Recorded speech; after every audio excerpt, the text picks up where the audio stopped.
Okay, in this presentation we're going to talk about different types of change and how we might be able to manage change. This is something you'll hear about all the time. If you are an employee, you're going to hear about it. If you're a manager, you're going to have to deal with it. Put simply, things change all the time, but you end up with people who simply cannot change or that have a difficult time handling change.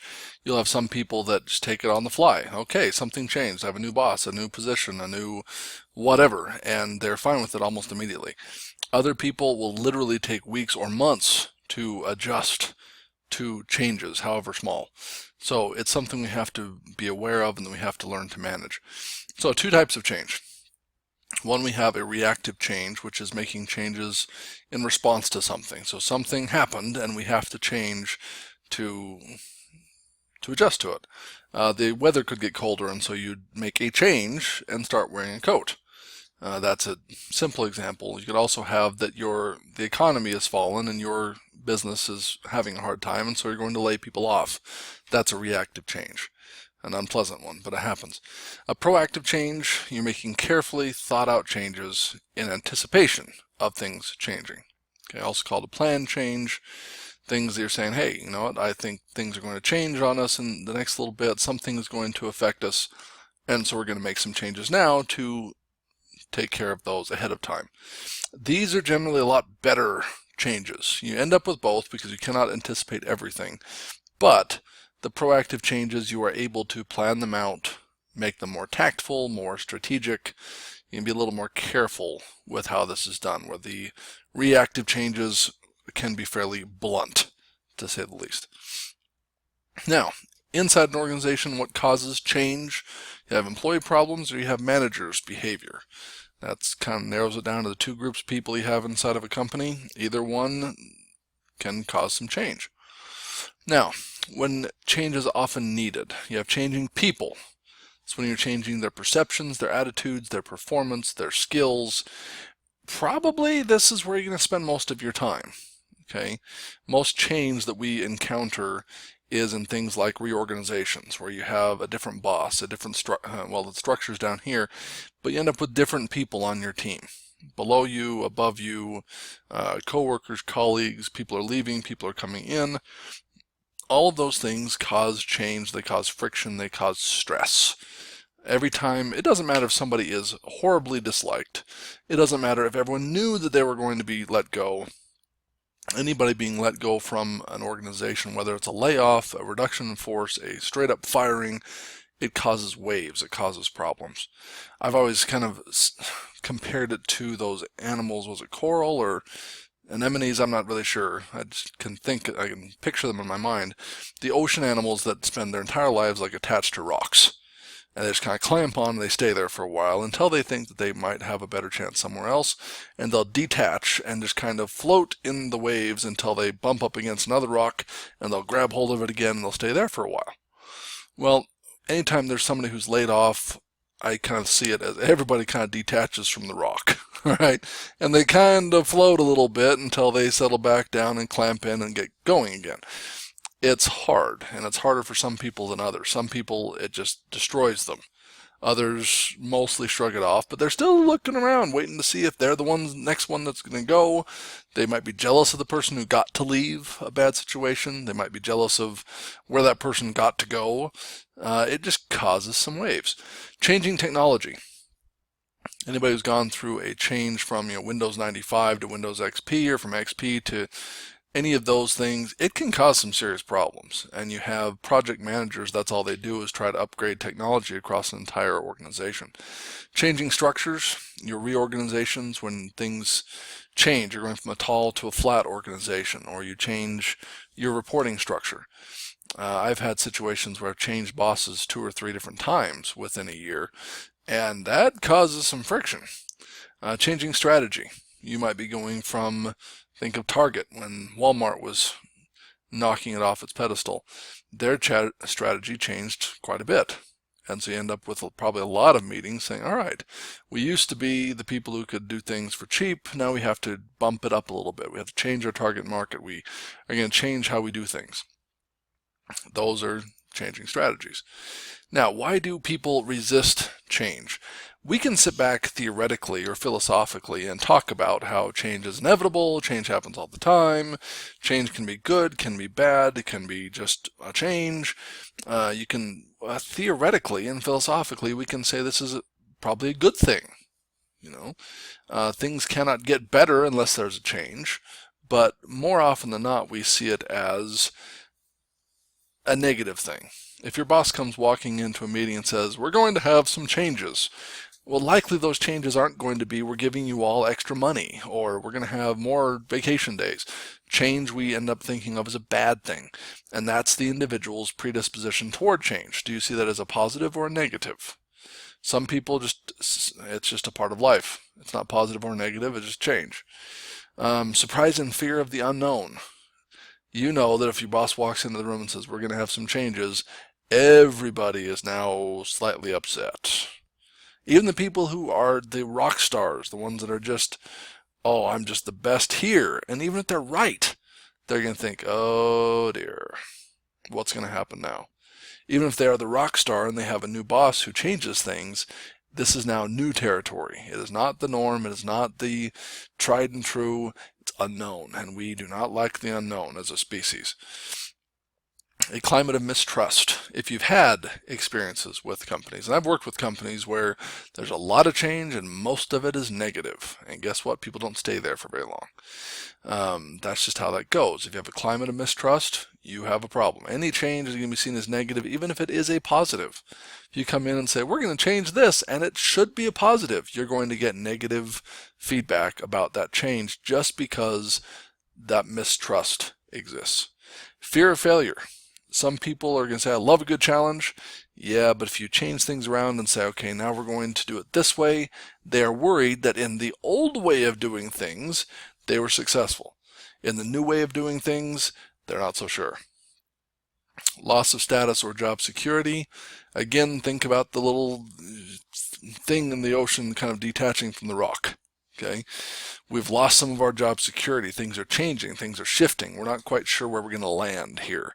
It might be a loss of status. If you have people saying, we're going to change everything, we're going to do a reorganization, you're going to be here, here, and here.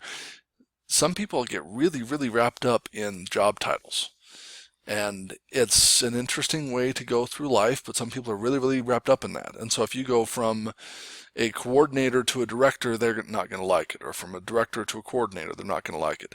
If they go from a third level manager to a fourth level manager, even if that is exactly the same job description, we don't like it. It damages our resume. It damages our ego. There's a lot of reasons why people resist change. Peer pressure. I've known people that really didn't care what was happening. They're okay. But if everyone else around them has a problem, then they have a problem. Disruption of the cultural traditions or group relationships. People want things to stay the way they are more often than not. If you've got people that you like to hang out with, that you're friends with, and all of a sudden there's a change and they're no longer part of your group, that's a problem. Again, remember talking about the social needs that people have, or the needs of groups and teams and other people. This is going to disrupt things. Personality conflicts. What happens when you have a boss that you just really, really don't like?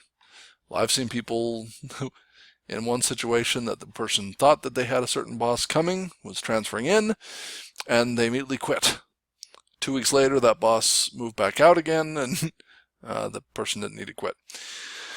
But it happens. Okay, just simple personality conflicts. Don't want to change, don't want to do this, and don't want to be next to that person. Lack of tact or poor timing. Here's one that as managers we can at least prevent to a great deal, to a great extent, is we can at least be good at announcing change, at handling change. This is why the proactive usually ends up going a little better, because we can plan it out enough to be tactful. If the entire world is crashing around our ears and we have to do something quickly, often tact is one of the first things that goes out the window. A non-reinforcing reward system. We are going to change things. It's going to be great, and then it's not. Sorry about that, if you guys could hear that ringing. Now, the Lewin's change model. And this actually works fairly well conceptually, and it does work in real life too. You have 3 steps: unfreezing, changing, and then refreezing. Unfreezing is creating the motivation to change. In some other models, we talk about creating a sense of urgency. This is when you come in and say, we need to change, and here's why. And you get people thinking, okay, I might need to change. Take this on a fairly obvious model. If you have somebody who weighs 700 pounds, unless you are a sumo wrestler, this is a bad thing. Might even be bad for them. I won't judge them because they'd squash me. Anyway, you could go to them and say, you know what, you weigh 700 pounds. I need to convince you that you might need to change some of your lifestyle habits. Okay? In some cases, you might not be able to convince them of that, but you would need to get them to actually change. Okay, so you're going to create the motivation to change. You're going to convince people the change is necessary. It might be good. We're going to do some changing now. Then we're going to learn new ways of doing things. That's the actual changing. We're going to say, hey, try it this way. What about this? What about this? What about this? We're going to work on them. We're going to experiment. We're going to do some new things.